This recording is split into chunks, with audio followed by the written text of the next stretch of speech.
Esse é um evento organizado pelo GENE, o Grupo Interdisciplinar de Estudos sobre Educação Inclusiva e Necessidades Especiais, com apoio da direção da Faculdade de Educação da UFMG e apoio da CAPES também.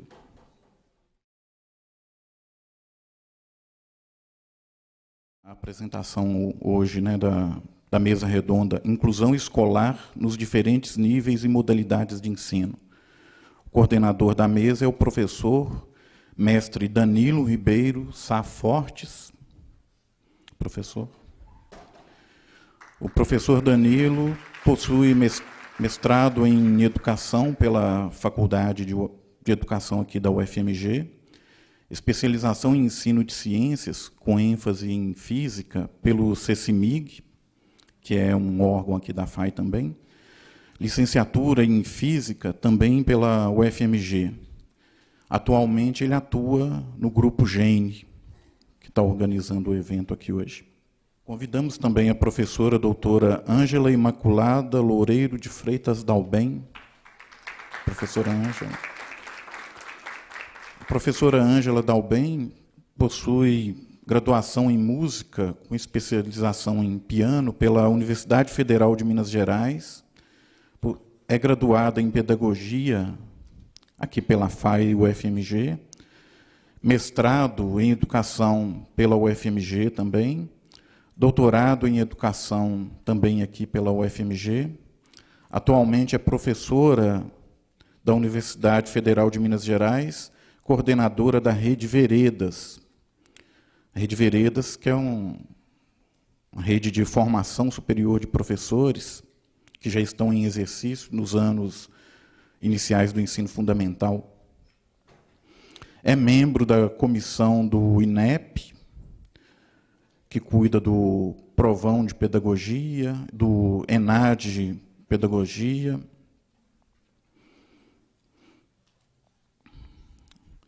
É pró-reitora também foi pró-reitora também de extensão da UFMG, de 2006 a 2010. E, atualmente, também é membro do Conselho Estadual de Educação de Minas Gerais.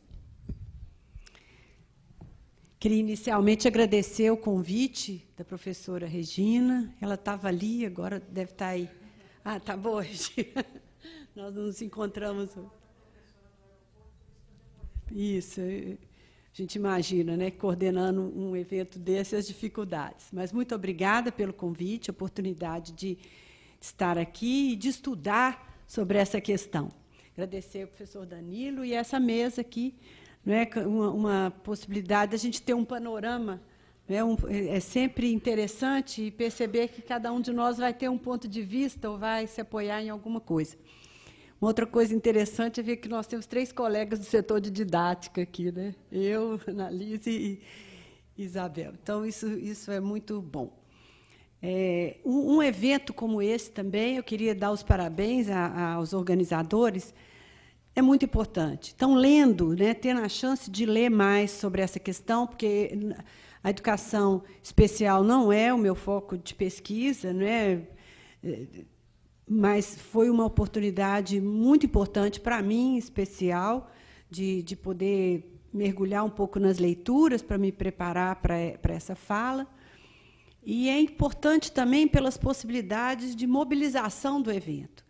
Quer dizer, o que eu vou abordar aqui está muito focado nas questões das políticas, né? Embora tenha a vertente da própria interação professor-aluno também, eu me preocupei com esses 2 aspectos, e eu percebo que estar junto, discutindo essas questões, já é um avanço muito grande, e eu fico muito satisfeita de poder ter tido essa oportunidade, especialmente porque eu também estou à frente na coordenação de um curso de pedagogia, que é um curso de pedagogia da Universidade Aberta do Brasil, que está em 9 polos em Minas Gerais. E o fato de estarmos em Minas Gerais e ter a oportunidade de termos em torno de 350 estudantes dentro das escolas, né? Ontem nós tivemos a nossa reunião quinzenal e nós discutimos isso, né? Acabamos trazendo à tona essa questão e a importância desse tema estar sendo mais discutido a fundo dentro dos cursos de pedagogia. Então, muito obrigada, viu, Regina, pela oportunidade. Como eu tinha dito para vocês, não é a minha especialidade, mas eu tive a oportunidade de fazer uma reflexão aqui que me deixou até bastante tensa, pensando assim, nossa, esse tema é muito sério, né? E fiquei pensando no seguinte, que escola a gente desejaria construir quando a gente pensa em inclusão, né, em estudantes com deficiências e transtornos globais e desenvolvimento de altas habilidades? Que escola seria essa? Escola regular seria essa? Existem inúmeras políticas que estão aí já definidas, muitas resoluções, decretos publicados, mas nós precisamos enfrentar um grande desafio para a efetivação dessas políticas. Então, a realidade é mais ou menos essa. Então, eu me organizei para falar um pouco do cenário político, do atendimento e também um pouco dessas interações pedagógicas. Quando a gente fala do atendimento, né, inicialmente, a gente sabe que essa é uma questão muito complexa quando se fala do atendimento à escola regular, já que meu recorte é o ensino fundamental. O direito à educação no Brasil foi uma agenda ausente até a Constituição de 88. Quer dizer, quando a gente fala, né, acho que todo mundo aqui vai falar da Constituição de 88. E isso é uma história de hoje, né? Educação especial é uma história de hoje, né? Estamos falando do que está acontecendo agora. E um dado interessante para mim foi o seguinte: quando a gente pensa, em 1959 eu estava entrando na educação fundamental, né? Eu estava com 7 anos. E naqueles tempos, 7 milhões de crianças em idade escolar estavam fora da escola. Então, eu sou uma pessoa privilegiada, né? Em 1959, eu estava na escola. Esses dados evidenciam que o marco inicial de uma política de inclusão direcionada para o acesso à escola só vai mesmo acontecer a partir dos anos 80, com as discussões sobre a redemocratização do país. De lá para cá, a situação melhorou. E quando a gente analisa os dados do censo de 2010, a gente fica feliz porque 52 milhões de estudantes do ensino fundamental estão matriculados em 159.939 estabelecimentos de ensino no país. 84% em escolas públicas e uma grande parte desses 84% em escolas municipais, né, 46%. No entanto, embora os dados demonstrem significativas diferenças, né, dos anos 50 para cá, nós temos um grave problema ainda, que é o do fluxo escolar. Se houve avanço no acesso à escola, existem problemas relacionados à permanência. Então, isso significa que nós temos problemas relacionados à dimensão pedagógica, ao atendimento pedagógico. Por quê? A distorção idade-série indica que as crianças estão na escola, mas os processos de atendimento, né, de aprendizagem, né, na perspectiva regular, não acontecem. Os dados do censo também indicam que 23% da população, ou 45 milhões de pessoas no país, têm alguma deficiência, algum transtorno. E boa parte dessas pessoas estão expostas ao preconceito e à discriminação. O próprio censo acena que o acesso desse grupo a direitos fundamentais como educação, cultura, trabalho, saúde, comunicação, informação é um desafio. Então, nós estamos diante de um cenário bastante desafiador, vamos dizer, usar essa palavra. Para a nossa alegria, a gente percebe que os dados do censo também vão indicar que houve um aumento de 25% de crianças atendidas em classes comuns do ensino regular, né, crianças portadoras de deficiências ou necessidades especiais, né, então 25% de aumento nas classes comuns do ensino regular, do ensino fundamental. Isso é importante para nós com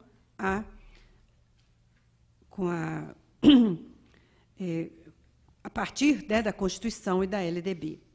Então, a gente pode dizer que houve um salto reconhecível nos últimos 20 anos. No entanto, não basta garantir o acesso, porque é fundamental também garantir aprendizagens significativas para a vida social. E aí vem um problema importante. Quer dizer, quando a gente percebe os avanços dos anos 80 para cá em relação ao atendimento, né, à universalização, a gente percebe também que, pelos dados das avaliações, né, nacionais, a gente percebe que nós temos um grande desafio relacionado ao próprio atendimento das crianças que não têm deficiências ou transtornos. Então, nós temos um grave problema nas nossas mãos, né? Então, isso são os dados. Em relação à realidade educacional do país, eu queria, então, aprofundar alguma coisa em relação às políticas. Em alguns aspectos, os dados informam sobre conquistas importantes, como a universalização da escolarização no ensino fundamental. Os primeiros anos deste século, né, os anos 2000, foram importantes na implementação de políticas que nos permitem vislumbrar a escola pública como uma opção de qualidade. Isso é muito importante e é algo que nós precisamos comemorar. A garantia de acesso ao conhecimento e até possibilidade de acolhimento das crianças com deficiência na escola regular. Então, isso a gente deve comemorar. Da mesma forma, parece hoje ser uma possibilidade real pensarmos em todos os cidadãos brasileiros alfabetizados. Então, isso a gente comemora. Acrescenta-se também a isso o fato de termos escolas localizadas em regiões distantes do país, do nosso estado e do país, que estão apresentando bons resultados. Então, isso é legal. Vamos lá procurar saber o que está acontecendo nessas escolas. Esse quadro nos entusiasma, especialmente porque, voltando, né, um pouco atrás na história, em épocas anteriores à Constituição, nós tínhamos uma situação bem diferente. E aí, eu me lembro que, quando eu estava na rede municipal de Belo Horizonte, eu tinha duas colegas, né, eu era orientadora, uma colega orientadora educacional, outra supervisora, que todas duas tinham crianças com deficiência mental. E essas crianças estavam na escola, elas tinham direito à escola, mas, quando faziam 18 anos, elas tinham que sair. Então, foi um problema criado para as famílias. Então, o privilégio, né, de ter uma escola naquela época não existia. Então, vejam bem como que, daqueles anos para cá, nós tivemos já um avanço importante. Os elevados índices de evasão e repetência vividos no nosso sistema até o início dos anos 90 expulsaram milhões de crianças e jovens da escola, justificando a imagem da tragédia nacional falada pelo ministro Buarque de Holanda em 2003. Então, vejam bem, em 2003 nós tínhamos uma tragédia nacional relacionada ao fracasso, justificado não pela escola, mas justificado pelo problema das próprias crianças e das suas famílias. Que até o discurso que se colocava em relação ao fracasso era um discurso em que os culpados não era a escola nem as políticas, mas eram as próprias famílias. De lá para cá, nós podemos também levantar uma série de legislações importantes que têm nos ajudado à mudança, né, nessa luta. Então, nós tivemos o Fundef, em 1996, o Fundeb, em 2006, 2007, o PDE, né, e, dentro do PDE, o Decreto 6755, de 2009, que criou o Plano Nacional de Formação de Profissionais do Magistério, visando criar vínculos estreitos entre a universidade e a escola de educação básica. E temos muitas discussões, e hoje nós temos o PNE, que até a analista atualmente, né, na comissão, que, de repente, nós vamos ter a chance de uma discussão relacionada às políticas, em que as políticas educacionais passam a ser uma questão de Estado, e não uma questão só de governos, não é? E hoje nós temos um problema muito sério, que é o fato dessas políticas dependerem muito do governo que está de plantão. Então, isso nos dá nos provoca, né, um certo desânimo, um descaso e até um desencanto por parte dos professores, porque, na verdade, quando a gente está entusiasmado com uma coisa, vem alguma outra coisa que acaba nos atordoando e nos tirando de cena.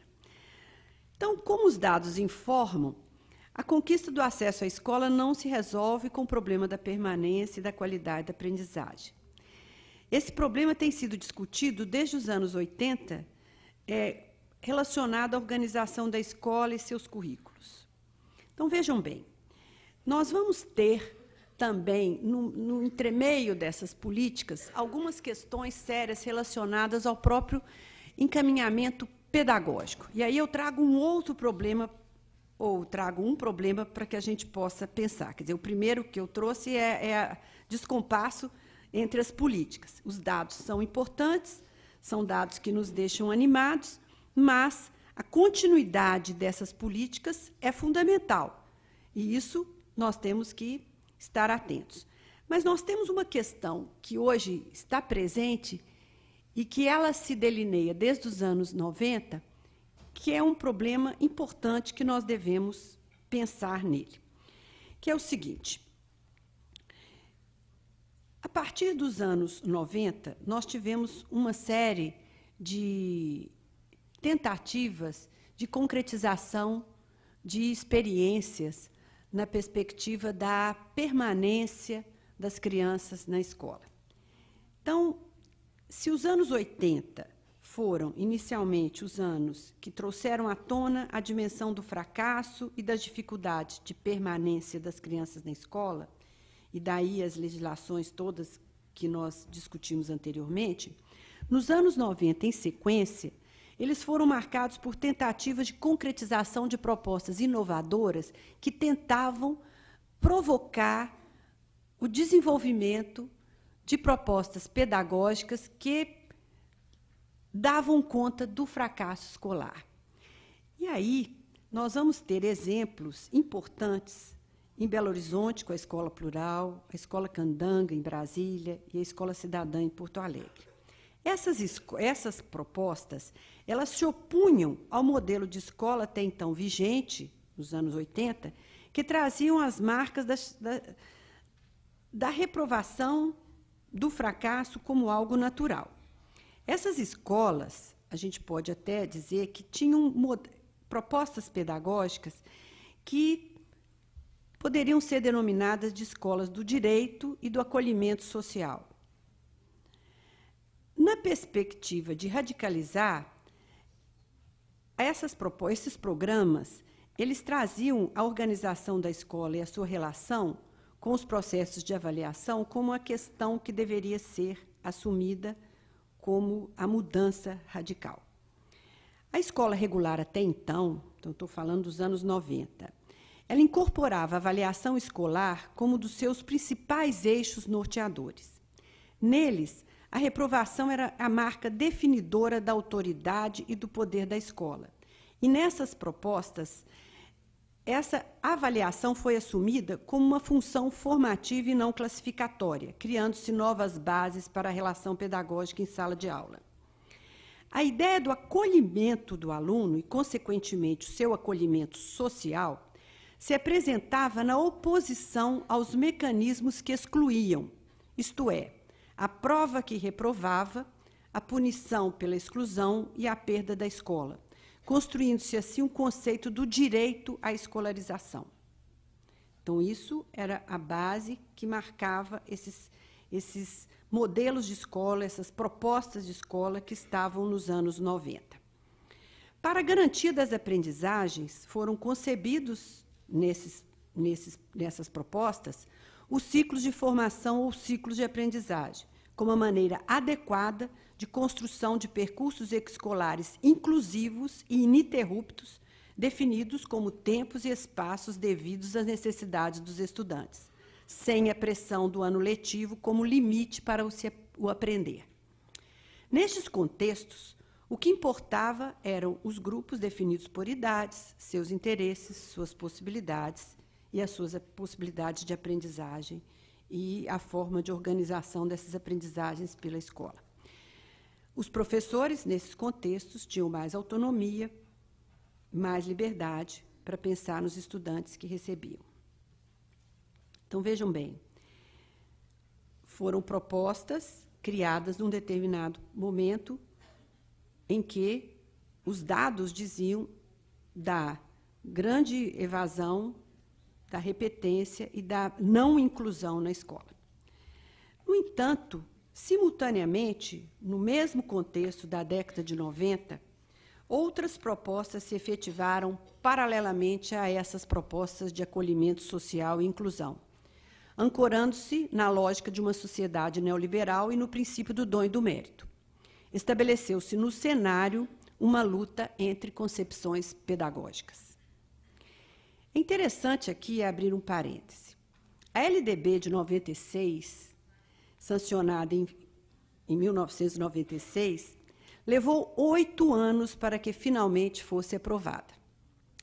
Esse longo período pode ser justificado pela complexidade do cenário vivido na época da Constituição e do período da Constituinte, dos anos 80.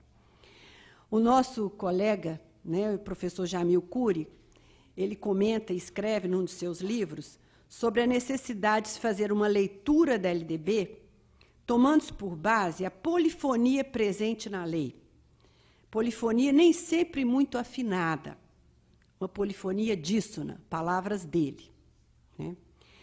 E ele fala, então, ele comenta sobre os 2 eixos básicos que fundamentam a LDB e revelam claramente a dissonância presente nela, o eixo da flexibilidade e o eixo da avaliação.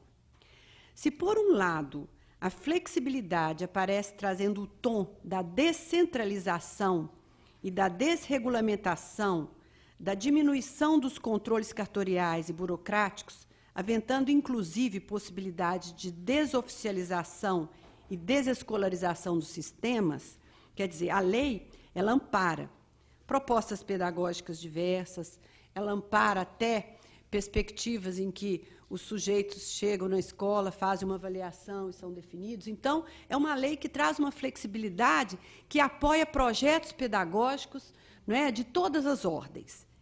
Entretanto, se a lei dá força aos chamados projetos pedagógicos da escola, ao direito à diferença, ao valor da diversidade cultural e à gestão democrática, ela traz com a maior força o eixo da avaliação externa desenvolvida pelo próprio Estado. Isto é, a lei chega informando que todos podem fazer o PPP que desejarem, desde que, ao final, os estudantes obtenham o desempenho esperado nas avaliações externas. Assim reforçada na perspectiva da escola como lugar de socialização do saber escolar, contrariamente à concepção de escola como espaço de acolhimento, inclusão e direito, os processos de avaliação externa foram salientados, apontados como um mecanismo regulador da qualidade da oferta da educação pública.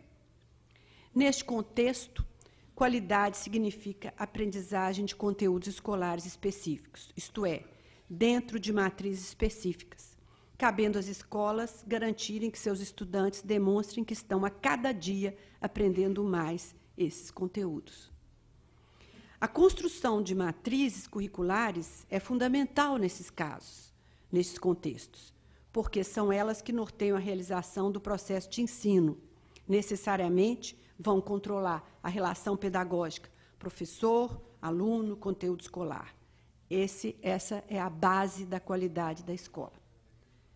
Assim, nesse contexto em que nós temos legislações importantíssimas relacionadas aos avanços ao atendimento, nós temos também um confronto muito grave sobre a escola fundamental, escola básica.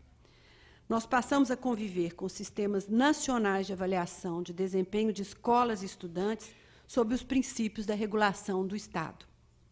Neste contexto, os sistemas, as escolas e os estudantes são avaliados por meio de processos externos capazes de formular índices de qualidade educacional como o atual IDEB. Essa matemática trouxe em cena os vários sistemas de avaliação de cada estado. Então, nós temos aqui em Minas Gerais o CIMAV, o PROALF, nós temos o Provão, o ENAD, né, a Prova Brasil, o SAEB, né, a Provinha, o PISA. Né? Ora, se a qualidade das aprendizagens está no desempenho das avaliações escolares, onde está a qualidade de desempenho das crianças de educação especial? Isso as pessoas dizem, não, as crianças não entram na avaliação. Isso é grave. Né? É grave por quê? Porque significa que nós estamos num cenário em que nós não vamos saber exatamente o que nós temos para lutar. Né? Os sistemas de ensino devem matricular todos os alunos, cabendo às escolas organizar-se para o atendimento aos educandos com necessidades especiais, assegurando as condições necessárias para uma educação de qualidade para todos. Isso diz a resolução do CNE-SEB de 2001. Na verdade, a grande tensão entre as duas propostas pedagógicas de escolas delineadas lá nos anos 90 está na concepção de fracasso escolar e na metodologia de enfrentamento desse fracasso. As escolas do acolhimento, elas foram abafadas, elas foram desintegradas dentro do próprio contexto da própria LDB. Porque as forças políticas relacionadas a uma qualidade que foi desenhada no cenário fez com que as próprias escolas passassem a se preocupar com o que era considerado qualidade no nosso país.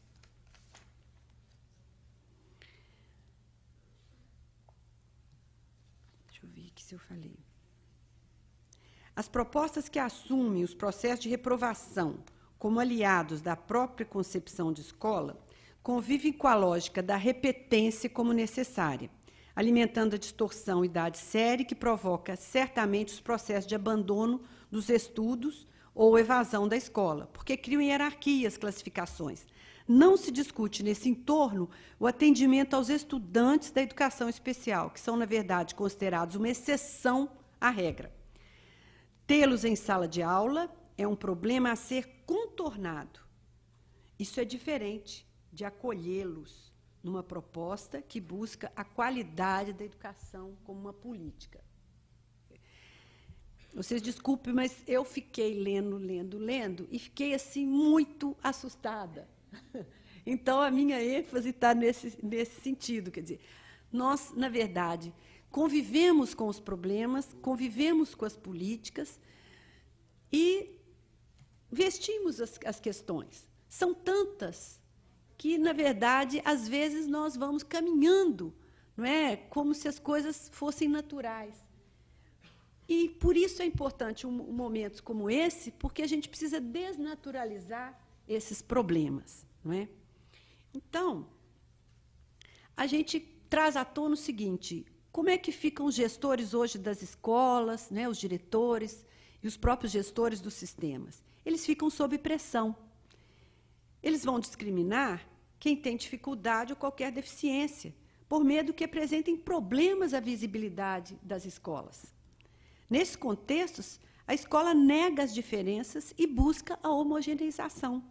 É uma forma natural de se adaptar. Quando identificados, os diferentes se enquadram em discursos, e aí vem aquela antiga fala, né? Necessidades de pessoas especializadas para estarem atendendo essas pessoas. Então, se pergunta, como se pode pensar a política de inclusão dentro de uma matriz que se apoia nas matemáticas do processo ensino-aprendizagem? Acho que essa é uma grande questão. Seria possível deixar de considerar esse foco? Acho que nós convivemos, então, com uma grave contradição. A análise histórica da legislação dos anos 90 até hoje, a criação de órgãos, secretarias no MEC, nos estados, a inclusão de disciplinas nas grades curriculares da formação de professores, né, dos cursos de pedagogia, nós temos Libras, e as normas sobre acessibilidade, a criação de núcleos de atendimento, indicam uma configuração política de avanços, mas também de descontinuidades e fragilidades.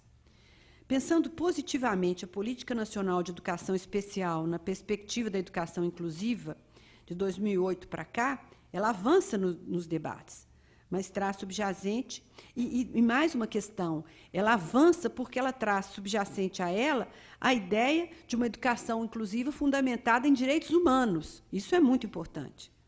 Mas, na verdade, o que está acontecendo na sala de aula? Como enfrentar e superar as dicotomias e oposições dessas políticas no cotidiano da sala de aula? Então, não tem como não nos apoiarmos no professor. E aí, a referência de desempenho do professor é que passa a ser a grande questão. Então, quando discutimos numa perspectiva crítica as políticas, nós vimos o seguinte: se não nos apoiarmos no professor, na sala de aula, no seu cotidiano, não há como sair dessa. Só que, quando nós pensamos no professor, nós não podemos esquecer que também existe uma ausência de sensibilidade para se pensar esse professor. Por quê? Qualquer um de nós gostaria de ser bem formado, ter condições dignas de trabalho, ter salário compatível com o que se faz, termos um salário que seja compatível, inclusive, com profissionais de nível superior de outras áreas, né? Nós gostaríamos de ter uma carreira, gostaríamos que essa nossa carreira nos incentivasse a ter um desenvolvimento profissional e termos horizontes de investimento pessoal e cultural. No entanto, o que convivemos é diferente disso. Então, é uma situação grave. Aí nós trazemos Perrenu para fechar aqui a nossa ideia. Formar professores para Perrenu significa preparar para observar, decidir, agir em situação, tendo em conta o conjunto de constrangimentos que nos movem. Essa palavra constrangimentos, usada por Perrenu, é importante, porque ele fala das inúmeras questões que nós, no nosso cotidiano, precisamos compartilhar e ainda compatibilizar para desenvolver a nossa ação. Na época que a gente fazia pesquisa relacionada à escola plural, Costa, que é uma colega nossa, ela dizia o seguinte, que a avaliação na escola plural, ela trouxe um problema sério, porque a ausência do caráter punitivo da avaliação e a representação da sua concepção como um processo de promoção automática levou os alunos à perda do desejo de estudar e de conhecer. Ao retirar a possibilidade da perda, a escola plural eliminou o não ter, exatamente aquilo que mobiliza, que instaura o sujeito desejante. Por esses motivos, muitos justificaram a abolição dos princípios apregoados pelas políticas a favor da escola que inclui e que acolhe, porque estes, na verdade, não traziam aquele desafio para o aprender, para o medo de alguma coisa, e não estimulava o estudante a estudar e aprender.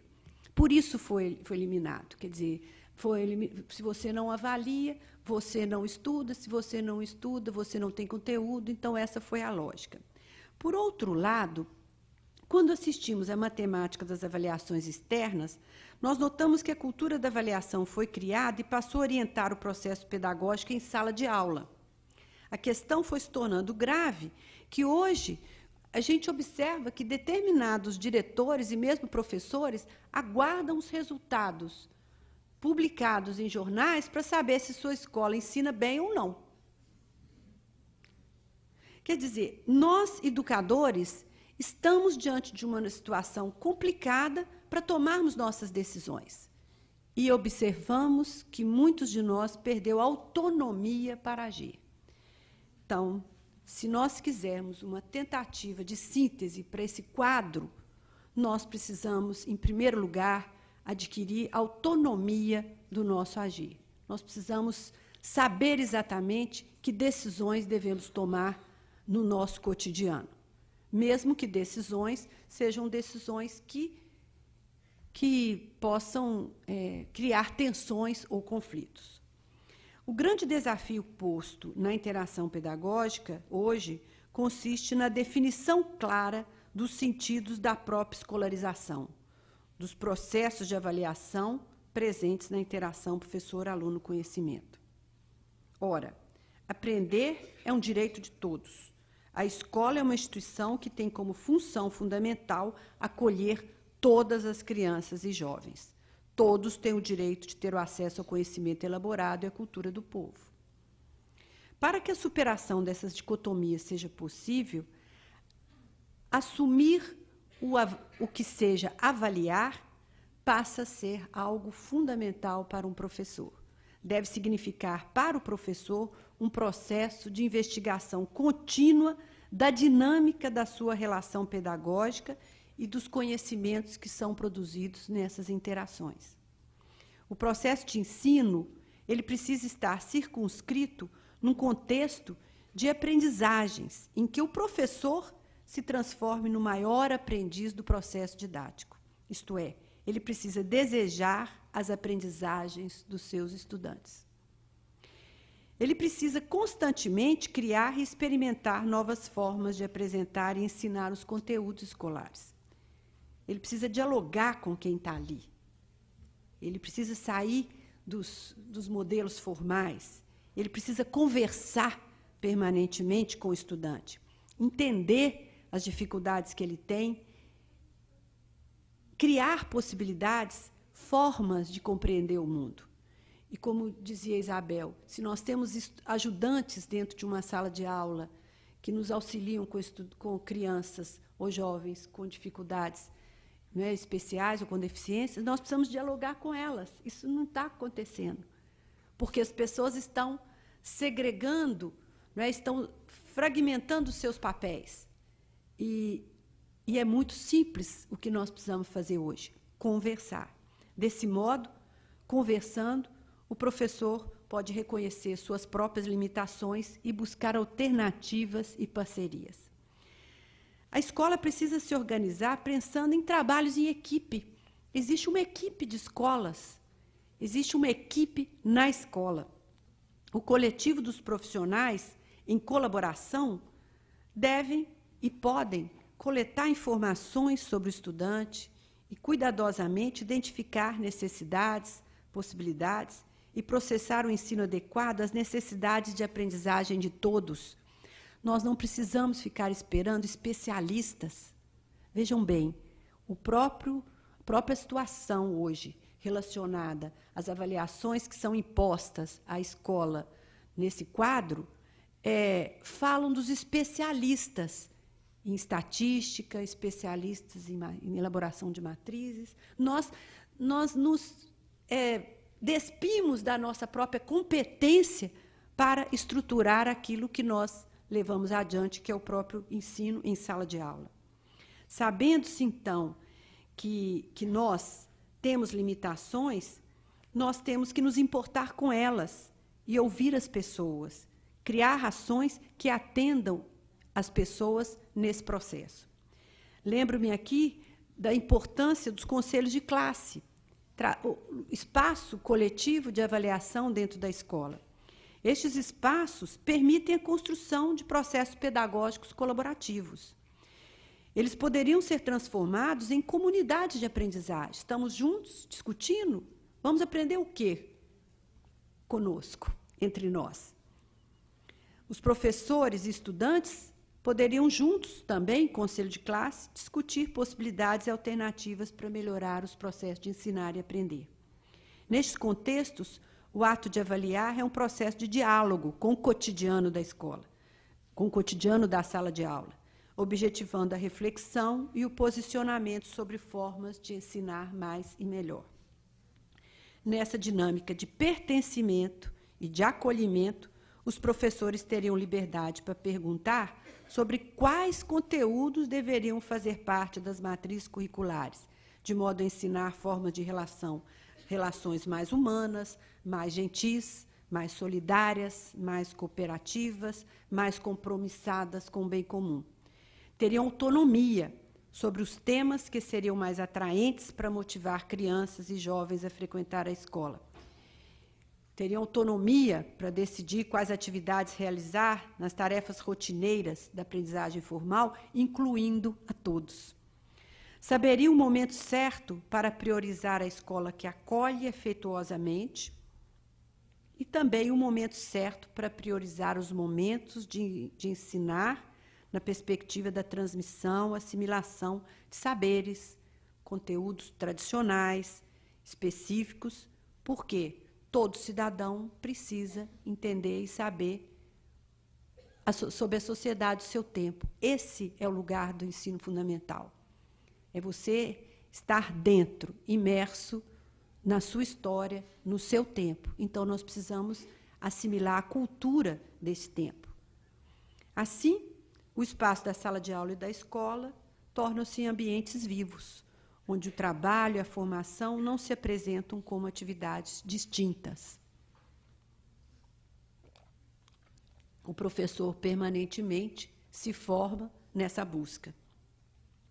É um espaço de criação onde os sujeitos assumem responsabilidade sobre si, sobre o seu trabalho, compromisso do seu trabalho e sobre os outros. Porque, como professor, como docente, o meu papel é acolher os outros e fazer com que eles aprendam aquilo que foi definido para isso. Um espaço de comum unidade, onde o professor assume a sua profissionalidade e transforma-se num verdadeiro ator e mentor da sala de aula e das rotinas escolares. Então, diante de todas essas políticas e de toda essa luta, né, desse cenário dinâmico que está aí, nós temos que assumir o nosso espaço. Nós temos que assumir na perspectiva de sermos os atores deles. Nós temos esse compromisso. Finalizando, eu gostaria de citar o Neidson Rodrigues, o filósofo, nosso colega, que dá nome a esse auditório. Então, ontem estava pensando nele. E ele dizia o seguinte: todos têm o direito de herdar o que representa um produto civilizatório da humanidade. Logo, o direito de posse dos instrumentos necessários à vida moderna é universal e subjetivo. A educação amplia o direito à vida, a uma vida pública, no sentido dos gregos antigos. Ele estudava muito isso. Tudo isso passa não só pelos conhecimentos intelectuais, mas pela criação de formas institucionais de relação, pela criação de valores éticos e estéticos que compõem a herança que a ninguém pode ser negada. Essas são palavras do Neidson. Então, a minha mensagem aqui, nessa participação nessa mesa, é o seguinte: nós, profissionais da educação, temos que assumir as rédeas da educação desse país no nosso cotidiano. Então, muito obrigada.